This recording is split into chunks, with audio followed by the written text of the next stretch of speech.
আমাদেরকে উৎসাহিত করেছেন। ত্রিপুরা আইএসআরটি চ্যাপ্টার পক্ষ থেকে আমি প্রত্যেক বয়োজ্যেষ্ঠ রেডিওগ্রাফারদের, আমরা Indian Society of Radiographers and Technologists, যা সংক্ষেপে আইএসআরটি ত্রিপুরা চ্যাপ্টার, প্রতি বছর ওয়ার্ল্ড রেডিওগ্রাফি ডে তথা বিশ্ব রেডিওগ্রাফি দিবস উদযাপন করি। বিশ্ব রেডিওগ্রাফি দিবসটা মূলত যে দিনটাতে আজ থেকে 130 বছর আগে 1895 সালে এক্স-রশ্মি আবিষ্কার হয়েছিল। যে বিখ্যাত জার্মান পদার্থবিদ স্যার উইলহেম কনাদ রঞ্জন এই এক্স-রশ্মি আবিষ্কার করেছিলেন। কনাদ রঞ্জনের শ্রদ্ধা নিবেদন করতে বিশ্ব স্বাস্থ্য সংস্থা 8 নভেম্বর, যে দিনটাতে এক্সটা আবিষ্কার হয়েছিল, সেই দিনটাকে ওয়ার্ল্ড রেডিওগ্রাফি ডে হিসাবে উদযাপনের জন্য স্থির করেছে এবং সারা বিশ্বের সাথে আমরা ত্রিপুরা রাজ্যেও এই দিনটিকে উদযাপিত করি ওই দিন র্যালির মাধ্যমে। পরবর্তী সময়ে একটা দিনে আমরা একটা উদযাপন অনুষ্ঠান করি, সেই সঙ্গে এখানে স্টুডেন্টদের সিএমই প্রোগ্রাম হয়, কুইজ হয়, অন্যান্য প্রোগ্রাম সেখানে। আজকে মূলত উদযাপন অনুষ্ঠান। আমরা এবছরও 8 নভেম্বর ওয়ার্ল্ড রেডিওগ্রাফি ডে উপলক্ষে র্যালি করেছি। আমাদের সঙ্গে সহযোগিতায় রয়েছে ত্রিপুরা ইনস্টিটিউট অফ প্যারামেডিক্যাল সায়েন্সের স্টুডেন্টস এবং private radiology and technologist association এবং government radiology and technologist association. আজকের অনুষ্ঠানে আমাদের সাথে আছেন আইএসআরটি ন্যাশনাল কমিটির vice president doctor Sunil Kumar. উনি কেরালা থেকে এসেছেন, আমাদের সঙ্গে আছেন। আজকের অনুষ্ঠানে তিনি আমাদের বিশেষ অতিথি হিসাবে এখানে উপস্থিত হয়েছেন।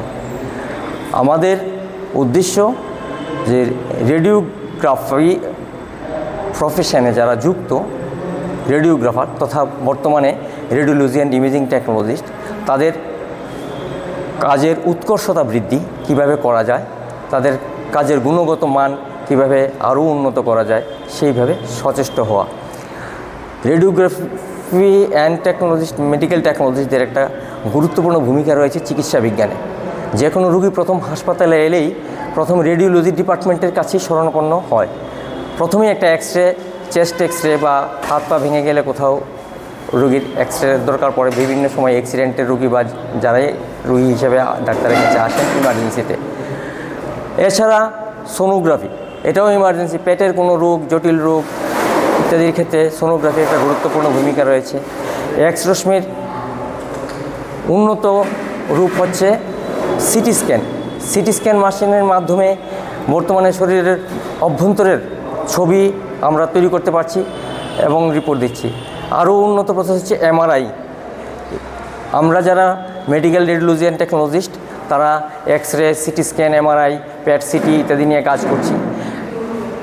রোগ নির্ণয়ের ক্ষেত্রে চিকিৎসা বিজ্ঞানে রেডিওলজি ডিপার্টমেন্টের ভূমিকা অত্যন্ত গুরুত্বপূর্ণ। আমরা সেই গুরুত্বপূর্ণ কাজেই অগ্রণী সৈনিক হিসেবে কাজ করে যাচ্ছি এবং বিভিন্ন জটিল রোগ, ব্রেন টিউমার বা বিভিন্ন শরীরের ভিতরের কোনো জায়গাতে ক্যান্সার সঠিকভাবে নিরূপণের জন্য রেডিওগ্রাফির ভূমিকা যথেষ্ট গুরুত্বপূর্ণ। আমরা সর্বদাই চেষ্টা করি রোগীর পরিষেবা যাতে আরও উন্নত হয়, আমাদের যাতে রিপোর্টের উপর যাতে সঠিক চিকিৎসা শুরু করা যায়। আমরা যে ছবি তৈরি করে দিই রোগ নির্ণয়ের জন্যে, সেই ছবির উপর ভিত্তি করেই বিভিন্ন ডাক্তারবাবুরা রোগীর চিকিৎসা করে থাকেন। তো আগামী দিনে রেডিওলজি প্রফেশনের সঙ্গে যুক্ত যারা রয়েছেন তাদের উৎকর্ষতা আরও বৃদ্ধি পাক, তারা আরও পরিষেবা প্রদান করুক।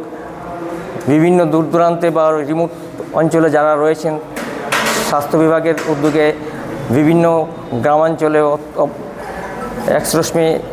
এক্সরে মেশিন বসছে, ওইখানে আমাদের রেডিওলজি অ্যান্ড ইমেজিং টেকনোলজিস্টরা সার্ভিস দিয়ে যাচ্ছে।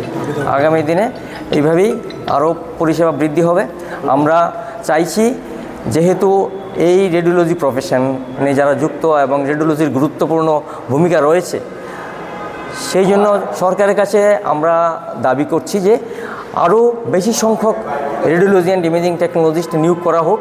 কারণ আমাদের এখানে একমাত্র ত্রিপুরা ইনস্টিটিউট অফ প্যারামেডিক্যাল সায়েন্সেই এই রেডিওলজি ইমেজিং টেকনোলজিস্টের কোর্স পড়ানো হয়। এখান থেকে প্রতি বছর 50 জনের মতো ছাত্রছাত্রী পাস করে বের হয়ে যাচ্ছে, অনেক বেকার হয়ে আছে। কাজেই আগামী দিনে যাতে অতি সত্বর নিয়োগ করা হয়, তাতে আমাদের রাজ্যের উন্নতি হবে এই আশা রাখি। ধন্যবাদ। সুমন কুমার ঘোষ, আমি বর্তমানে